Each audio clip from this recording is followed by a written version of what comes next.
Bayangin deh, gokil gak sih kalau misalnya salah satu tempat yang paling suci di kota kamu ternyata adalah sarang kejahatan yang sengaja ditutupin, yang paling parahnya sampai puluhan tahun sama polisi, orang-orang berkuasa, bahkan sampai hukum itu sendiri.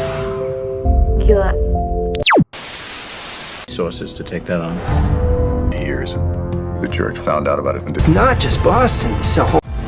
We've got two stories here. A story about degenerate clergy, and a story about a bunch of lawyers turning child abuse into a cottage industry.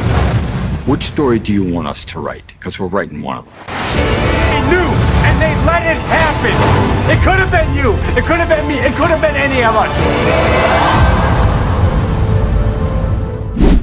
Halo guys, hari ini kita akan obrolin film yang diangkat dari kisah nyata yang berjudul Spotlight. Film ini seru banget karena nunjukin gimana sekelompok jurnalis bisa ngebongkar skandal raksasa yang bikin satu dunia shock. Apa sih itu? Mau tahu? Menurut aku, buat kamu yang suka cerita-cerita detektif tapi nggak suka adegan tembak-tembakan, ini cocok banget.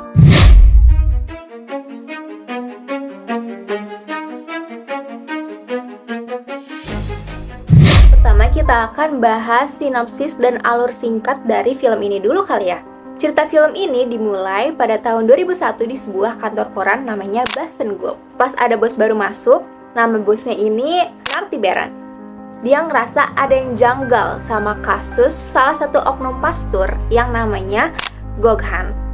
Oknum ini dituduh sudah melecehkan anak-anak, tapi kok kasusnya sengaja diilangin dan gak pernah dibahas lagi di pengadilan.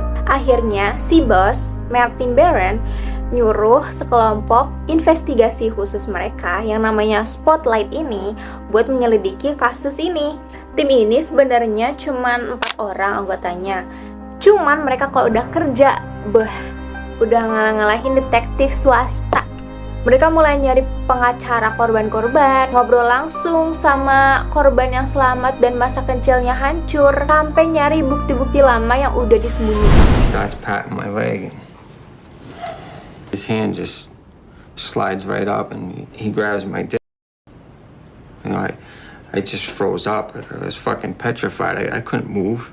I didn't know what to do. I was just a little kid. Pas tim investigasinya nyelidiki lebih dalam, baru deh ketahuan trik kotornya. Ternyata setelah si oknum-oknum pastor ini berbuat bejat, pihak gereja tuh bukannya mencat atau lapor ke polisi, tapi malah mindahin si oknum ini ke paroki atau kota lain dengan alasan cuti sakit. Guys, I think I got another priest. Liam Barrett molested some kids in Philly and was moved to Boston, did the same thing and was moved again. Really? That sounds like gay. Nah, di tempat baru ini mereka nyari mangsa baru. Parah banget gak sih?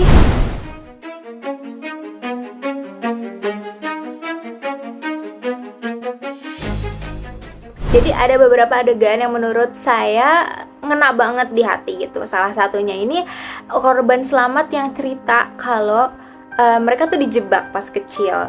Kebanyakan korban ini nih, jadi mereka tuh kurang dalam segi kasih sayang. Jadi pas waktu dikasih kasih sayang oleh pastor, mereka nganggep ini tuh anugerah dari Tuhan. Akhirnya mereka nurut-nurut aja pas disuruh-suruh sama si pasturnya ini. Okay. Well, let me tell you. When you're a poor kid from a poor family, religion counts for a lot. And when a priest pays attention to you, it's a big deal. He asks you to collect the hymnals or take out the trash, you feel special. It's like God asking for help. Terus ada adegan yang seru banget, yaitu pas salah satu jurnalisnya, si Mike, itu tahu pimpinan tertinggi mereka itu tuh sebenarnya udah tahu kasus ini dari belasan tahun yang lalu, tapi mereka milih diem aja. Pengen banget kasus ini diterbitin besok pagi juga. Tapi di sini keren ketuanya si Robby, dia tuh malah nahan si Mike, bukannya kayak ngeburu-buruin buat terbitin berita. Kenapa? Karena katanya nggak bisa nyerang satu orang aja, kita harus nyerang ke organisasinya. Jadi mereka tuh harus ngebongkar sistemnya dari atas sampai bawah. Kenapa? Kalau cuma satu orang yang kebongkar, institusinya tuh tinggal minta maaf, terus pecat si pelakunya, dan besoknya kasusnya selesai. Terus dilupakan lagi, seperti belasan tahun yang lalu. Jadi mereka rela banget nunggu berbulan-bulan biar pas beritanya keluar, sistemnya tuh langsung runtuh total dan bukti-buktinya itu udah kuat semua.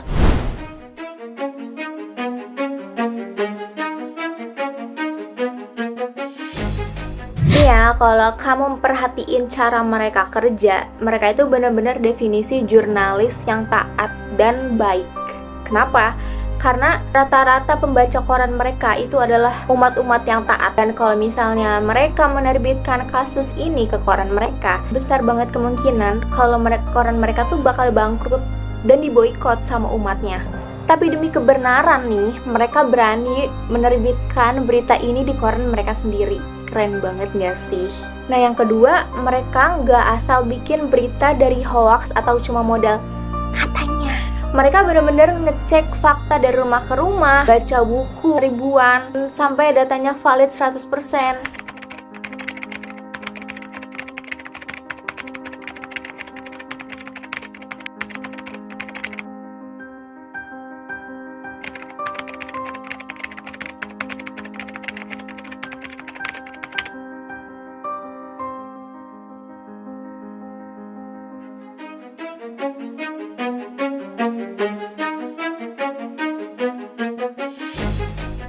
Fakta menariknya nih, dari investigasi ini, mereka nemuin kalau di kota itu doang ya, catat. Itu udah ada 90 oknum pastor yang perilakunya tuh menyimpang. Dan selama puluhan tahun itu, semuanya ditutupin pakai uang bungkam. Dan korban cuma dipaksa tanda tangan, terus dikasih imbalan yang harganya tuh nggak seberapa dengan trauma yang mereka alami, biar gak berisi ke media.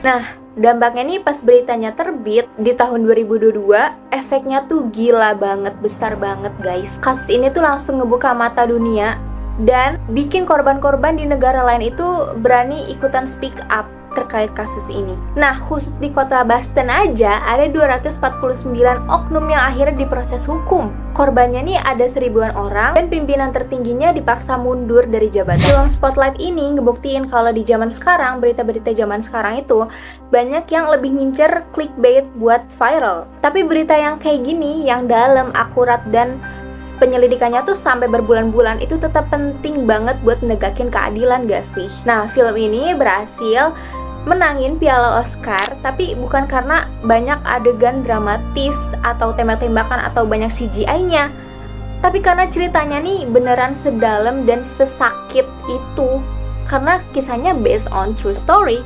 Nah, kira-kira menurut kalian masih ada gak sih media zaman sekarang yang seberani Spotlight?